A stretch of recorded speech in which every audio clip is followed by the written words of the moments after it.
कहानी की शुरुआत योंग नाम के एक छोटे से बच्चे को दिखाते हुए होती है, जो कुकिंग करके अपने डैड को ब्रेकफास्ट करने को कहता है। फिर वो अपने डैड से कहता है कि डैड, मैंने इतना टेस्टी ब्रेकफास्ट बनाया है, क्या हम प्रेयर के बाद चाइनीज खाने चल सकते हैं? जिसके लिए उसके डैड पहले तो मना करते हैं, पर फिर अपने बेटे का मन रखने के लिए राजी हो जाते हैं। बदले में वो अपने बेटे को सच्चे दिल से गॉड से प्रे करने को कहते हैं। प्रेयर के बाद ये दोनों नूडल सूप एंजॉय करते हैं। इस दौरान योंग कहता है कि डैड, चर्च में कहा गया कि अगर सच्चे दिल से प्रे किया जाए तो गॉड आपकी विश पूरी करते हैं। तो क्या आपने मॉम को बचाने के लिए गॉड से सच्चे दिल से प्रे नहीं किया था? इस पे उसके डैड थोड़ा सोचकर जवाब देते हैं कि मैंने तो सही से प्रेयर की थी, मगर तुम्हारी मॉम ने और भी ज्यादा अच्छे से तुम्हें बचाने के लिए प्रे किया था, इसलिए गॉड ने उनकी प्रेयर एक्सेप्ट कर ली। अपनी डैड की बातों से योंग खुश हो जाता है। आगे हमें पता चलता है कि उसके डैड, जिनका नाम पार्क है, वो ट्रैफिक पुलिस में है और आज उनकी नाइट शिफ्ट है, इसलिए वो अपने बेटे को घर पे अपनी मॉम के साथ छोड़कर ड्यूटी पे जाते हैं। रोड पे एक रेड कार आकर रुकती है। पार्क उसे शीशा नीचे करने को कहकर चेक करते हैं कि कहीं वो ड्रंक एंड ड्राइव तो नहीं कर रहे। कार में एक लड़का और एक लड़की थे, जो दिखने में एक डेमोनिक लग रहे थे क्योंकि उनकी आंखें लाल चमक रही थी। वो अचानक कार स्टार्ट कर देते हैं। पार्क ने विंडो पकड़ रखा था, इसलिए वो काफी दूर तक घसीटते हुए जाते हैं और फिर गिर पड़ते हैं, जिससे वो बुरी तरह से घायल हो जाते हैं। इस बात का पता जब योंग और उसकी ग्रैंडमा को चलता है तो वो रोते हुए हॉस्पिटल पहुंचते हैं। अपने डैड को इस हालत में देखकर योंग तुरंत पास वाले चर्च में जाता है। वहां उसे फादर मिलते हैं। वो उनसे पूछता है कि क्या अगर मैं ऊपर वाले से सच्चे दिल से प्रे करूंगा तो वो मेरे डैड को बचा लेंगे? तब फादर कहते हैं, प्रेयर में बहुत ताकत होती है, चलो मैं भी तुम्हारे साथ तुम्हारे डैड के लिए प्रे करता हूँ। योंग को सपना आता है कि उसके डैड सही हो गए हैं और वो उसे अच्छी अच्छी बातें सिखा रहे हैं कि जैसे अपनी ग्रैंडमा की हर बात मानना, कम मार्क्स आए तो कोई बात नहीं है, मगर तुम एक अच्छे इंसान बनना, कमजोर लोगों की स्टैंड लेना और बीमार लोगों की सेवा करना। ये सब सुनकर योंग पूछता है कि डैड, आप कहीं जा रहे हैं क्या? तो वो कहते हैं, मैं हमेशा तुम्हारे साथ रहूंगा। फिर वो योंग के हाथ पे अपना हाथ रखते हैं। उसमें रेड रोशनी दिखती है और इसी के साथ उसकी डैड आफ्टर लाइफ में चले जाते हैं। योंग जब नींद से जागता है तो अपने डैड को याद करके बहुत रोता है। नेक्स्ट सीन में पार्क का फ्यूनरल होता है। वहाँ फादर भी आते हैं। उन्हें देखकर योंग को बहुत गुस्सा आता है। वो एक क्रूसिफिक्स से फादर पे हमला करते हुए कहता है कि चलो जाओ यहाँ से, तुम झूठे हो।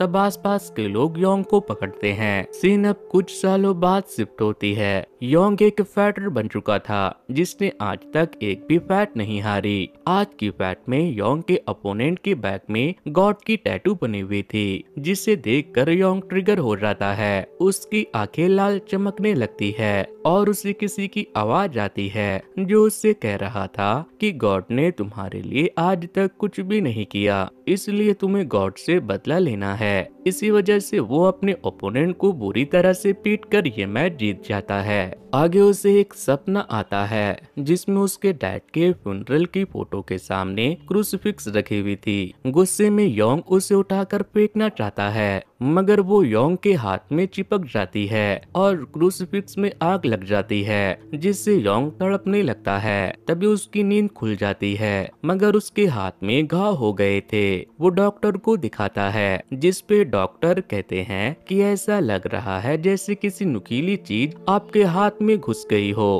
पर घाव ज्यादा गहरा नहीं है तो घबराने की जरूरत नहीं है। उसी रात जब योंग सो रहा था तो एक स्पाइडर डेमोनिक उसके बॉडी के अंदर घुसने की कोशिश करता है, जिससे योंग तड़पने लगता है। जागने पे वो अपने हाथ से खून बहता हुआ देखता है, इसलिए वो अगले दिन डॉक्टर के पास जाकर कुछ टेस्ट करवाता है। रास्ते में उसका ड्राइवर अपनी भांजी के बारे में बताता है कि वो 15 साल की है। एक दिन अचानक उसे बुरे सपने आने शुरू हुए और तब से वो ठीक से सो नहीं पाई। फिर उसके बाल झड़ने लगे, वहीं नाक और आंख से खून बहने लगे। हमने उसे कई सारे हॉस्पिटल में दिखाया, लेकिन कोई भी डॉक्टर उसकी बीमारी नहीं पकड़ पाए। जिसके बाद किसी ने उसे तांत्रिक को दिखाने की सलाह दी। तांत्रिक ने कहा कि उस पे बुरा साया है, 10 दिन तक एक रिचुअल परफॉर्म करनी होगी। मगर मेरी बहन ने उसकी बातों को सीरियसली नहीं लिया, जिससे कि मेरी भांजी ब्लैंड हो गई। तब फिर हमने पूजा पाठ का सहारा लिया और कुछ दिनों के बाद उसकी आंखों की रोशनी वापस आ गई। लेकिन अब वो जिंदा लोगों को नहीं बल्कि आत्माओं को देख सकती है।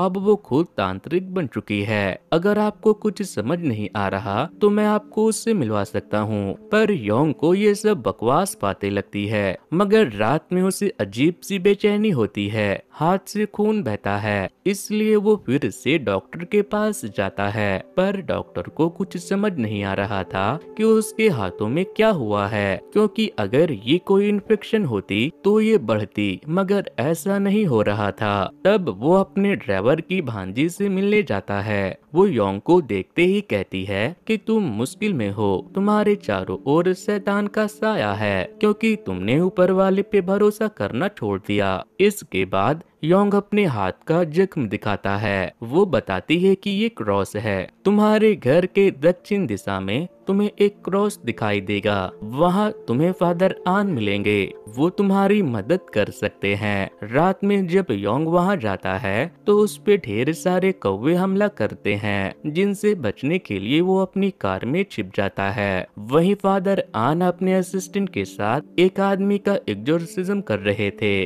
वो आदमी फादर आन पे हमला कर देता है। तब वो अपनी पवित्र अंगूठी उसके चेहरे पे सटा देते हैं, जिससे उसे तकलीफ होती है और फिर वो फादर के असिस्टेंट पे हमला कर देता है। वो उसके ऊपर खून की उल्टी करके अपने डेमोनिक अवतार में आ जाता है, जिससे डरकर असिस्टेंट भाग खड़ा होता है। अब बारी थी फादर आन की। वो आदमी उनका गला दबाने लगता है। तब योंग फरिश्ते की तरह आकर उन्हें बचा लेता है। वो उस आदमी से भिड़ जाता है। वो उसे जैसे ही मारने के लिए अपना हाथ उस पर रखता है, वो जलने लगता है। तब फादर उस पे होली वाटर डाल देते हैं, जिससे डीमन जलकर पूरी तरह से राख हो जाता है और वो आदमी डीमोन के चंगुल से आजाद हो जाता है। इसके बाद योंग फादर को अपनी हाथ दिखाते हुए पूछता है कि ये क्या है, तो वो बताते हैं कि ये ठीक वैसा ही जख्म है जैसा जेसस के हथेली पर कील ठोकने से हुआ था। इसे स्टिग्माटा कहा जाता है। ये कभी कभी उनके हथेली पे उभर आता है जो ऊपर वाले पे अटूट यकीन रखते हैं। अभी योंग को एक आवाज सुनाई देती है कि तुम अपने डैड को आखिरी वक्त में नहीं देख पाए क्योंकि तुम चर्च में प्रेयर करने गए हुए थे। सारे फादर झूठे होते हैं, इन्हें मार डालना चाहिए। उस आवाज से योंग को परेशानी होने लगती है। तब फादर कुछ मंत्र वगैरह पढ़कर उस आवाज को बंद करवा देते हैं। फिर वो योंग को घेर कर पवित्र करने जाते हैं। वो योंग को रूम से बाहर भेजकर कुछ मंत्र वगैरह पढ़ते हैं और फिर उसके डैड की फोटो फ्रेम के पीछे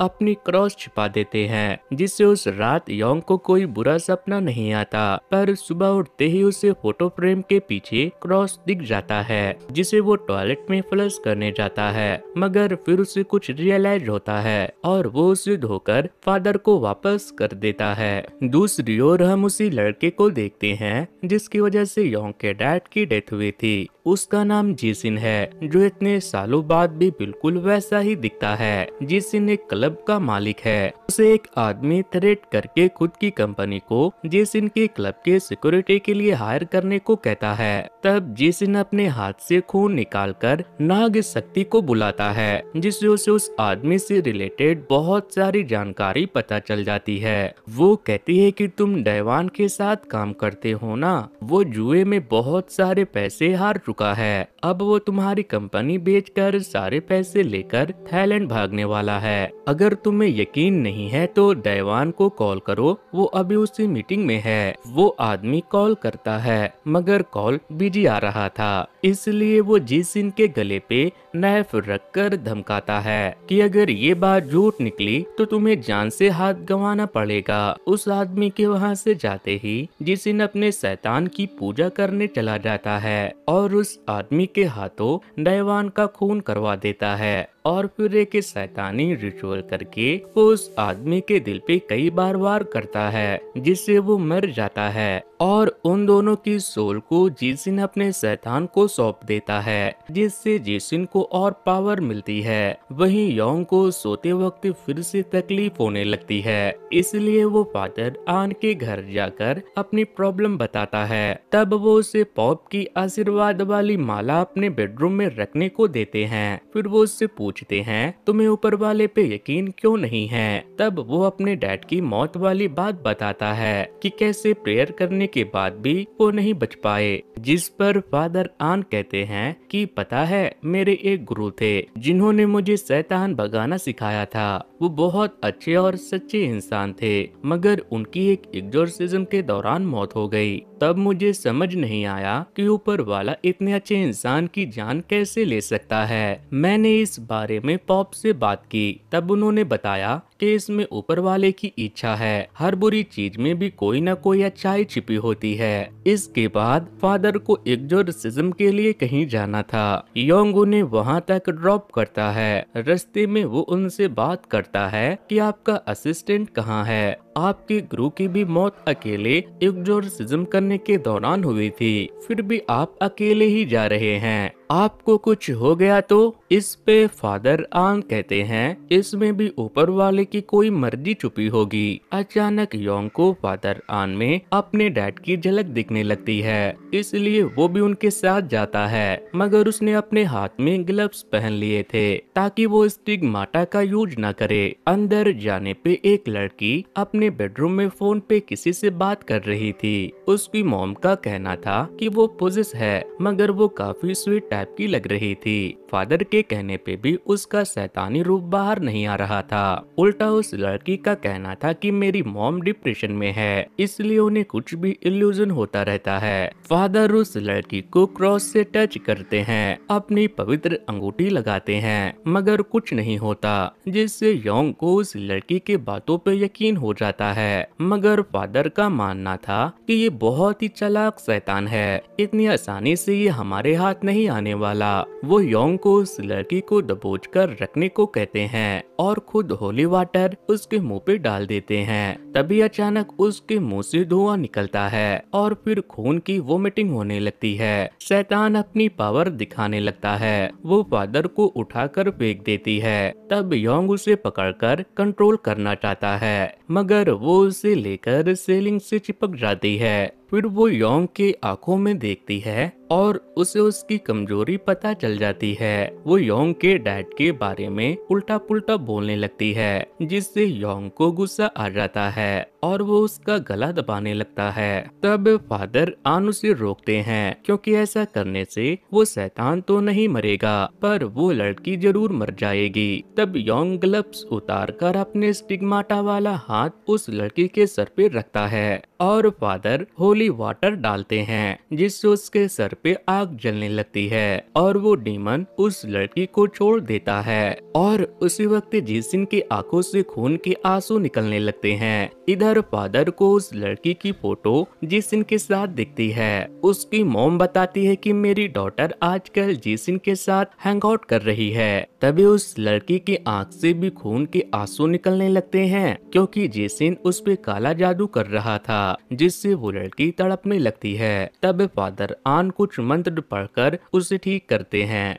इसके बाद जीसन एक मुर्गे की बलि देकर फ्यूचर के कुछ विजन देख लेता है। फिर वो एक अनाथ बच्चे को मदद का लालच देकर उसे अपने वश में कर लेता है। आगे वो योंग के पास जाता है और झूठ कहता है, उस रात मैं ही फादर आन का असिस्टेंट था, जिसे तुमने एग्जोर्सिज्म के बीच भागते हुए देखा था। मेरे हाथ में भी स्टिग्माटा है। फादर आन उसे अपने फायदे के लिए यूज करते हैं। वो कोई भले आदमी नहीं बल्कि शैतान है। दूसरी ओर जिस बच्चे को जीसन ने अपने वश में किया था, चर्च की सिस्टर उसे अपनी प्रेयर से और ज्यादा देर तक नहीं रोक पा रही थी, इसलिए चर्च वाले फादर आन से मदद मांगते हैं। वो योंग को कॉल करते हैं, मगर योंग कॉल रिसीव नहीं करता, क्योंकि वो जीसन की बातों में आ गया था। अब वो अपने फाइट पे फोकस करने का फैसला करता है। इस वजह से फादर आन अकेले ही उस बच्चे के पास जाते हैं। और उसे अपने पवित्र अंगूठी से टच करते हैं, जिससे वो जेसन के वश में बाहर आ जाता है। मगर तभी लाइट फ्लिकर करने लगती है, रूम का दरवाजा खुद ब खुद बंद हो जाता है और वो बच्चा फिर से चिल्लाने लगता है। उससे बात करने पे फादर को पता चलता है कि इस बच्चे पे 650 भूतों ने अपना कब्जा जमाया हुआ है। इसलिए फादर एक एक करके उन आत्माओं को खत्म करने लगते हैं, जिससे वो जल्द ही काफी थक जाते हैं। फिर वो बाकी की सिस्टर को भी उस रूम से बाहर भेज देते हैं, क्योंकि यहाँ खतरा था। मगर सिर्फ एक सिस्टर वहीं रुक जाती है। वो देखती है कि शैतान फादर पे हावी हो रहा है, वो उन्हें मार पीट रहा है, जिससे वो जल्द ही बेहोश हो जाते हैं। तब वो सिस्टर क्रॉस को सामने रखकर प्रेयर करने लगती है। तब वो बच्चा सेलिंग में चढ़कर अचानक सिस्टर पे कूद जाता है और उनका गला दबाने लगता है। तभी वहाँ योंग आकर उसे उठाकर फेंक देता है। फिर वो उस बच्चे को पकड़कर अपना स्टिग्माटा वाला हाथ उस पर रख देता है। फिर होली वाटर भी डाल देता है, जिससे एक ही बार में सारी आत्माएं उसके शरीर को छोड़ देती है। इसके बाद वो फादर आन को होश में लाकर उनका इलाज करवाता है। नेक्स्ट सीन में उस चर्च के सारे बच्चे मिलकर योंग का शुक्रिया अदा करते हैं, क्योंकि उन्होंने उसके साथी को बचा लिया था, जिससे योंग का दिल पिघल जाता है। दूसरी ओर जेसन शैतान की पूजा करके शैतानी कुंड का पानी पीता है, जिससे उसकी बॉडी तो वहीं रहती है, पर वो अपना एक साया उस बच्चे के पास वापस भेज देता है, जो उस बच्चे को मार डालता है। उसकी सोल को जेसन शैतान को सौंप देता है, जिसके बदले उसे शैतानी कुंड से एक खंजर मिलता है।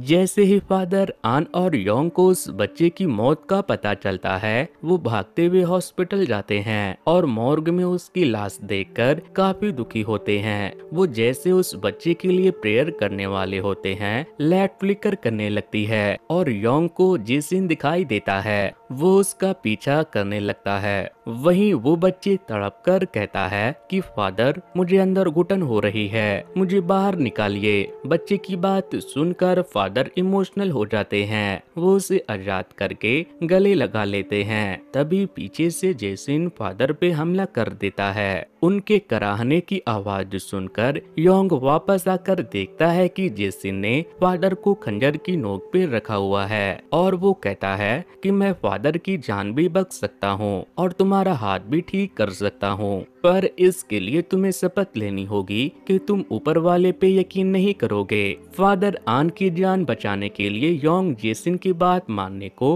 तैयार हो जाता है, जो फादर नहीं चाहते थे। इसलिए वो खुद ही जेसन का खंजर अपने गर्दन में स्टैब कर लेते हैं। ये देखकर जेसन वहाँ से चला जाता है और फादर आन योंग को फादर जोई से मिलने को कहते हैं। योंग तुरंत अपनी कार से फादर आन को फादर जोई के पास लेकर जाता है। फादर जोई पवित्र जल को एक रिचुअल में लगाकर फादर आन के जख्म पे रखते हैं और फिर प्रेयर करने लगते हैं। वहीं योंग फादर आन की जान बचाने के लिए इतने सालों के बाद चर्च जाकर जीसस से प्रे करता है कि वो फादर आन की जान बचा ले, क्योंकि वो बेगुनाह है। इससे जल्द ही फादर आन होश में आ जाते हैं। योंग उनका हाथ पकड़कर कहता है कि आप बस आराम कीजिए, मैं सब ठीक कर दूंगा। तब फादर आन उसे अपना पवित्र अंगूठी अपने पास रखने को कहते हैं। इसके बाद फादर जोई उसे एक पवित्र वस्त्र देते हैं, जो जेसन से लड़ते वक्त योंग की ढाल बनेगा। योंग तुरंत वो ड्रेस पहनकर